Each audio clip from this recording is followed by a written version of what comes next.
Salve galerinha do pré-vestibular social do CEDERJ.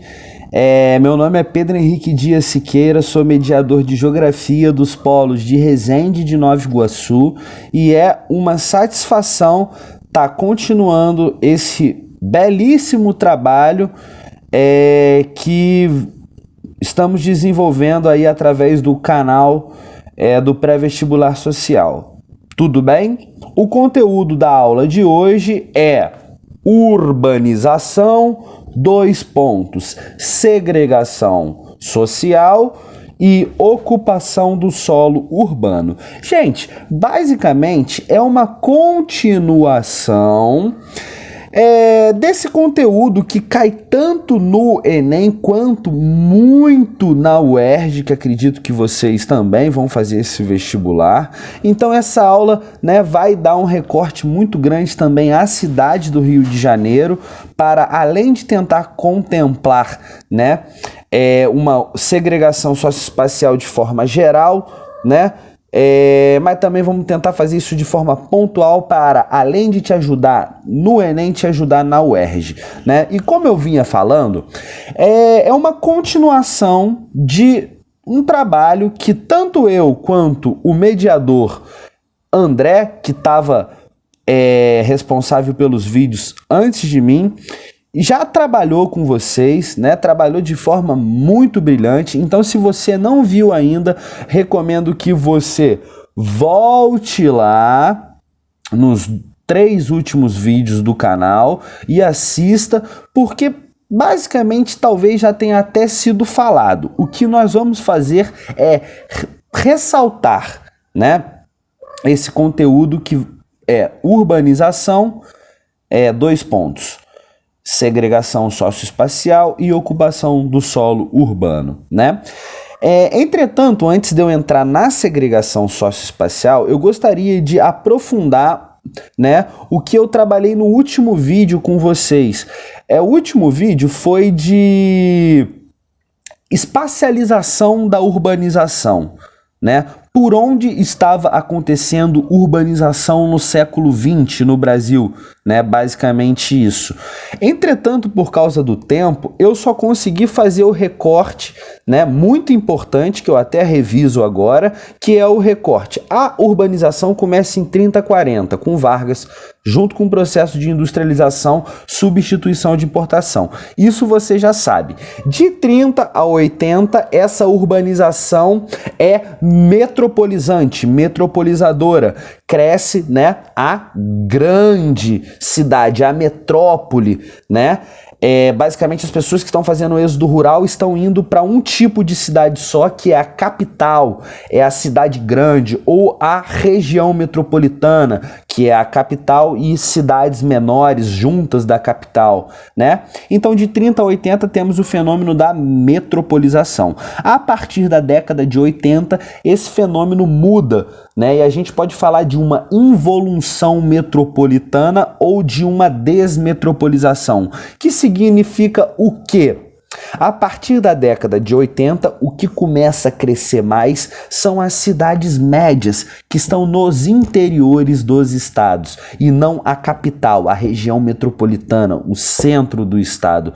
Então essa é uma diferença de urbanização que eu já trabalhei, De 30 a 80 é de um padrão, de 80 até hoje em dia é de outro padrão, e tudo isso acontece por causa da desconcentração industrial. Quando a indústria para de escolher a cidade grande, escolhe a cidade média, até por causa do incentivo fiscal, da guerra dos espaços, A cidade média tem uma capacidade muito maior de oferecer benefícios às multinacionais. Você tem essa mudança no padrão de urbanização. Revisãozinha feita.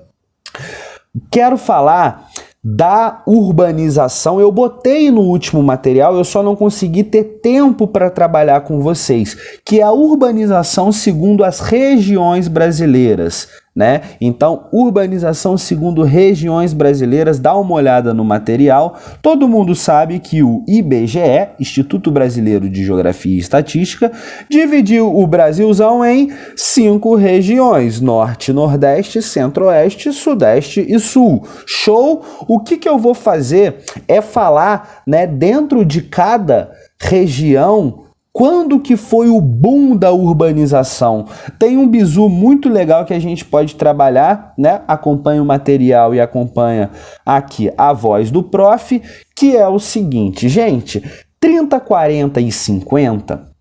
né? Lembrando que a gente estamos trabalhando dentro do século XX, que é quando o Brasil começa a se urbanizar. Em 30, 40 e 50, aonde é o foco da urbanização brasileira, galera? É óbvio que é o Sudeste que está passando por esse processo de industrialização. A gente pode destacar o surgimento de duas regiões metropolitanas, Rio de Janeiro e a Baixada Fluminense, né? E São Paulo e o ABCD paulista. Então, essas duas regiões, primeiras regiões metropolitanas começando, faz com que seja no Sudeste o grande fenômeno urbano brasileiro das décadas de 30, 40 e 50. A gente pode fazer um diálogo com a migração de nordestinos que vem trabalhar, né, nessa indústria da construção civil e tudo mais, beleza? Acompanhando o material, você pode ver que na década de 50, 60 e 70 já vai ter um novo palco para a urbanização brasileira, né? E esse palco vai ser o Centro-Oeste, a região central do Brasil. Por quê, professor? Né? Sempre maneiro a gente falar um motivo, e aí é bom que já dialoga com a história, tu fica craque, meu querido. Na década de 50, 60 e 70, o ápice, né, a novidade da urbanização é o Centro-Oeste. A gente pode chamar de a conquista do Planalto Central, a construção de Brasília pelo nosso querido JK, né? E Brasília faz com que apareça núcleos menores ao seu entorno, são as chamadas cidades satélites de Brasília, né, formando a região metropolitana de Brasília. Então a gente tem o Centro-Oeste como novidade da urbanização, ok? Olha que interessante. Então, né, separamos 3 décadas para o Sudeste, 3 décadas para o Centro-Oeste, e aí na década de 80, né, a gente pode falar já de uma urbanização espairada pelo Brasil inteiro, por causa dos fenômenos da interiorização da indústria, da desconcentração industrial, fez com que, além das capitais, os estados, os interiores dos estados a partir da década de 80 comecem a crescer mais. Tem tudo a ver com o crescimento das cidades médias. Show de bola. Então, né, trabalhamos um pouco aí essa questão da urbanização e da regionalização. Ok? Ok. Agora vamos para um novo tópico, que é a questão da segregação socioespacial. Gente, cara, não vou falar que todo ano, mas assim, isso despenca em prova, esse conceito de segregação socioespacial. O que é? Eu já falo logo o que é para você já entender de forma simples, objetiva e coesa. Gente, sempre que tiver esse conceito de segregação socioespacial, você vai pensar, né, no quê? Na materialização da desigualdade social no espaço. Geografia é a ciência que estuda o espaço. E essa desigualdade social que a gente conhece, essa desigualdade econômica, né, que existe nos núcleos urbanos, ela pode ser materializada no espaço geográfico. E a coisa mais interessante é que universos sociais diferentes podem estar lado a lado. E quando você tem um bairro de rico junto com um bairro de pobre, né, ali na mesma localização você tem a segregação socioespacial, ok? Então, segregação socioespacial é a ideia de bairro de rico e a ideia de bairro de pobre contrastando lado a lado, né? Vamos pensar, não sei se todo mundo é da capital do Rio de Janeiro, mas com certeza é a cidade mais conhecida dentre todo o estado do Rio de Janeiro, que né, vocês moram, nosso querido e amado público. Então vamos falar da cidade Rio de Janeiro. Sabe quando você vê, por exemplo, Copacabana e o Morro do Tabajara? Basicamente, se você anda 3 passos, né, você muda completamente a realidade social do bairro onde você tá. E aquilo tá ali, ó, parede a parede. Então ali, né, nos bairros nobres, né, do litoral da cidade de Rio de Janeiro, a gente pode ver muito isso, né? Além do Copacabana Tabajara, podemos falar do Leblon e do Cantagalo, né? Que é um exemplo melhor, né? E isso não acontece só na Zona Sul, né? Ela acontece basicamente por todo o Rio de Janeiro. Ah, professor, dá um outro exemplo longe, né, do Rio de Janeiro? Posso dar. Você já ouviu falar da favela de Paraisópolis? Foi até tema de novela recentemente, né? A favela de Paraisópolis contrasta, né, muro a muro, lado a lado, com um bairro muito nobre de São Paulo. Então você pode ver esses 2 exemplos nas imagens, né, acompanhar no material de apoio, e eu acho que já deu para você entender o que é essa segregação socioespacial. Tranquilo? São fronteiras sociais, lado a lado, bairro de rico e bairro de pobre contrastando, né, dentro do meio urbano. Show de bola? Então, esse é o conceito central, segregação socioespacial. Eu posso falar de um outro tipo de segregação, que é a autossegregação, né? A autossegregação é normalmente feita pela classe média ou pela classe alta dentro dos condomínios de luxo, né? É uma forma de tentar se isolar em uma bolha, né, dos problemas urbanos, como violência, poluição visual, poluição auditiva. Então é uma tentativa da classe média e da classe alta, né, se isolar dentro dos condomínios de luxo. Então, né, vamos tentar te salvar aí em qualquer tipo de questão que venha aparecer. Segregação socioespacial é uma coisa, bairro de rico, bairro de pobre.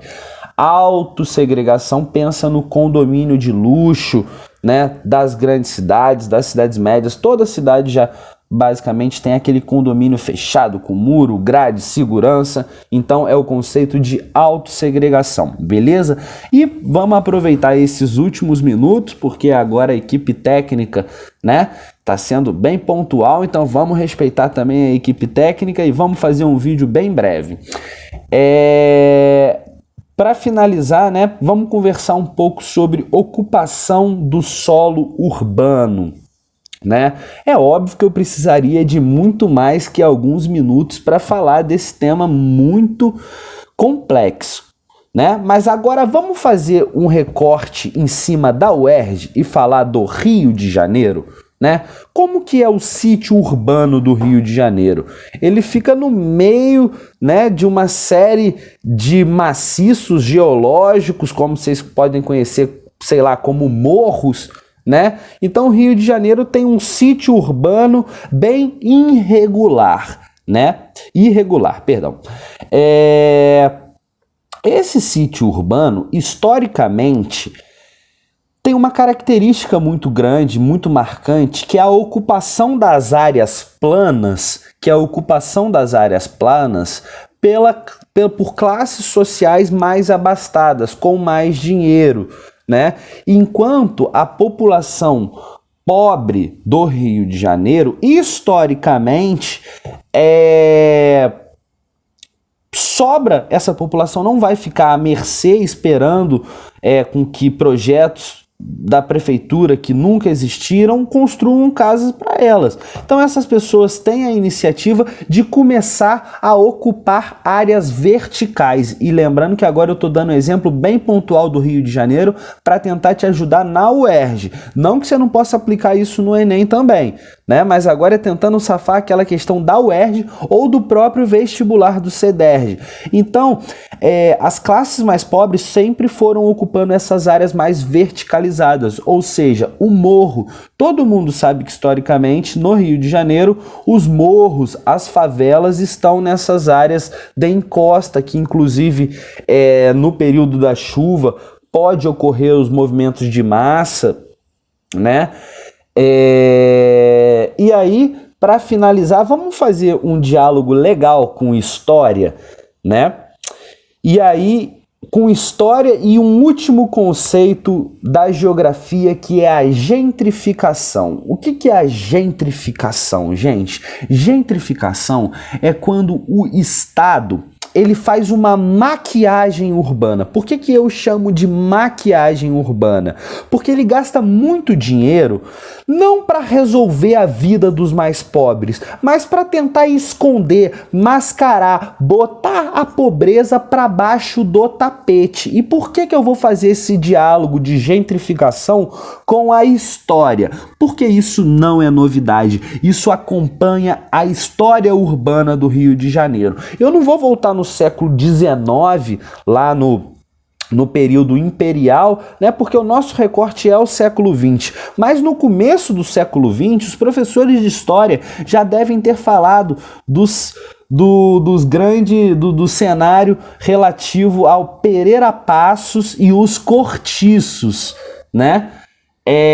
Essa história dos cortiços, ela é muito boa, já foi tema, né, de literatura, inclusive, mas o que eram os cortiços? No centro do Rio de Janeiro, na área central, tinham edificações de 3, 4 andares, que basicamente eram ocupadas por pessoas pobres e pessoas negras. Tem um recorte social e racial que é indissociável, né? E um prefeito chamado Pereira Passos queria fazer essa tal dessa gentrificação no centro da cidade, ou seja, retirar essa pobreza. Para quê? Para valorizar, deixar o centro do Rio de Janeiro mais parecido com talvez as cidades como Paris, Londres, capitais estadunidenses, né? Ou seja, vamos tirar essa pobreza do centro do Rio de Janeiro. E aí existe o tal do põe abaixo, né? Que é a queda, o derrubar de parte desses cortiços que estavam no centro do Rio de Janeiro. E como eu disse, essa população, gente, não vai para a rua. Não adianta você fazer isso. São pessoas, você tá entendendo? E esse põe abaixo dos cortiços, memorado, né, cabeça de porco, um dos maiores cortiços, esse põe abaixo, essa tentativa de expulsão dos pobres, né? E aí eu tô falando pobre para ficar didaticamente fácil para você. Vai ocasionar, né, a ocupação da primeira favela da cidade do Rio de Janeiro, que é o Morro da Providência, né? Então, para essas pessoas que estava sendo negado o direito de residir no centro da cidade, afinal elas trabalhavam lá, a classe trabalhadora precisa estar perto do seu serviço, e numa tentativa de maquiar aquela pobreza para valorizar o solo urbano, então aí a gente pode falar do conceito de especulação imobiliária, né? Deriva essa história maravilhosa, tanto da geografia quanto da história da história, né?